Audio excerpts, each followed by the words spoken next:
Bismillahirrahmanirrahim. Assalamualaikum warahmatullahi wabarakatuh. Perkenalkan, nama saya Rahmania Anandari dengan NIM A1J1181041. Video ini merupakan video laporan anatomi dan fisiologi manusia yang diampu oleh Bapak Mustamin Balumbi SPD MSI dengan nama asisten Kakisan Muhammad. Dalam video ini membahas tentang sistem pencernaan. Sistem pencernaan merupakan proses mengubah makanan dari ukuran besar menjadi ukuran yang lebih kecil dan halus, serta memecah molekul makanan yang kompleks menjadi molekul yang sederhana dengan menggunakan enzim dengan organ-organ pencernaan. Enzim dihasilkan oleh organ-organ pencernaan tergantung dari bahan makanan yang ada dicerna oleh tubuh. Zat makanan yang dicerna akan diserap oleh tubuh dalam bentuk yang lebih sederhana. Proses pencernaan makanan pada tubuh manusia dapat dibedakan atas dua macam, yaitu pencernaan mekanik dan pencernaan kimiawi. Pencernaan secara mekanik yaitu proses mengubah makanan dari bentuk besar atau kasar menjadi bentuk kecil dan halus. Secara kimiawi atau enzimatis yaitu proses perubahan makanan dari zat yang kompleks menjadi zat-zat yang lebih sederhana dengan menggunakan enzim. Enzim adalah zat kimia yang dihasilkan oleh tubuh yang berfungsi mempercepat reaksi-reaksi kimia dalam tubuh. Di dalam sistem pencernaan terdapat alat-alat pencernaan dan juga kelenjar-kelenjar pencernaan. Pertama yaitu mulut atau capung oris. Di dalam mulut terjadi pencernaan secara mekanik dan kimiawi. Pada bagian ini juga terdapat gigi, lidah, dan kelenjar ludah. Gigi merupakan alat pencernaan yang bertugas secara mekanik. Lidah merupakan organ yang terletak di dasar mulut yang kaya akan otot yang berfungsi mengaduk makanan, membantu proses penelan makanan sebagai alat atau organ pengecap, membantu membersihkan rongga mulut. Yang ketiga yaitu kelenjar ludah. Kelenjar ludah berfungsi untuk menghasilkan air liur atau air ludah yang bersifat pekat yang licin, berfungsi untuk mempermudah proses penelanan dan pencernaan makanan, melindungi selaput-selaput mulut dan mencerna makanan secara kimiawi. Yang kedua yaitu faring. Faring merupakan organ penghubung antara rongga mulut dengan kerongkongan atau esofagus.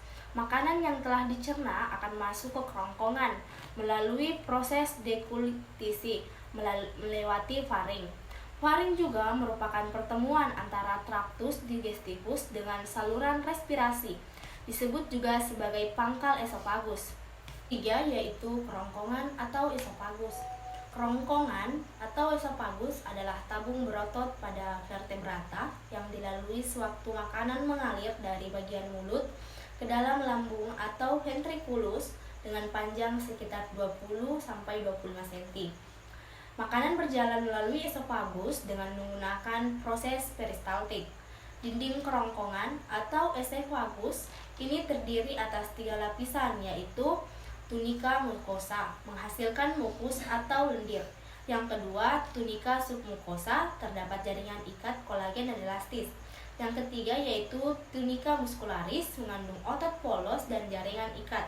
Pada esofagus juga terdapat gerakan menelayang disebut dengan gerakan peristaltik, yaitu gerakan otot dinding saluran pencernaan yang berupa gerakan kembang kempis atau gerak meremas-remas makanan dalam bentuk bolus dan akan mendorong lobus menuju ke lambung.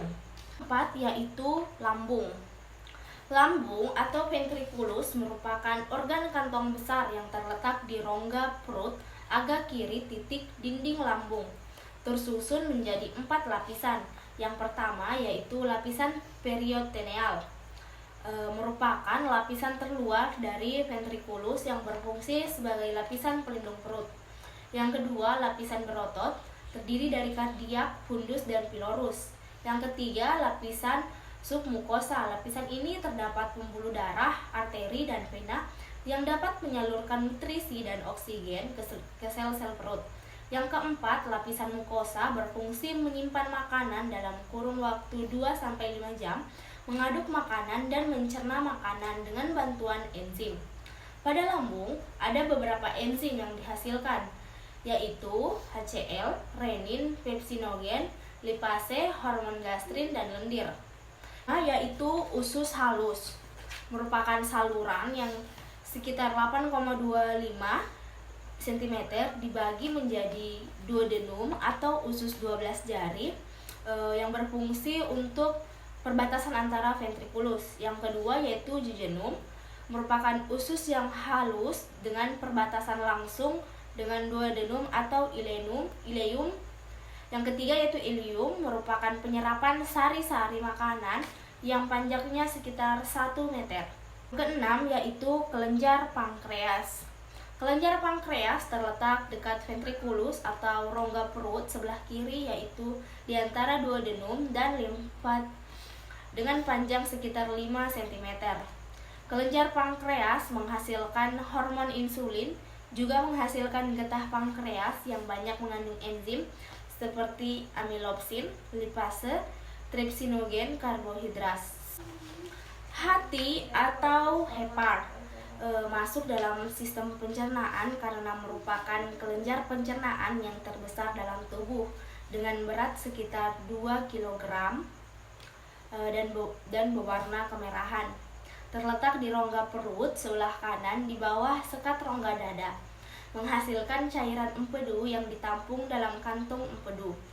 Empedu menghasilkan zat warna empedu yaitu bilirubin dan bilirubin, dan garam empedu yang berfungsi untuk mengemulsikan atau memecahkan lemak dan membunuh kuman-kuman dalam saluran pencernaan bagian atas. Itu usus besar, merupakan saluran panjang dengan permukaan dinding yang mengalami penyempitan dan penonjolan serta terusan dari usus halus. Bagian-bagian dari usus besar yaitu yang pertama sekum, usus buntu, kolon atau usus tebal. Yang kesembilan adalah anus, merupakan lubang pada ujung saluran pencernaan yang menghubungkan rektum dengan dunia luar atau udara luar. Terletak di dasar pelvis. Di anus terdapat proses perjalanan terakhir dari feses yang telah dibentuk di kolon. Proses pengolahan feses melalui anus disebut defekasi. Itulah tadi penjelasan singkat mengenai sistem pencernaan. Kurang dan lebihnya mohon dimaafkan. Wabillahi taufiq wal hidayah. Wassalamualaikum warahmatullahi wabarakatuh.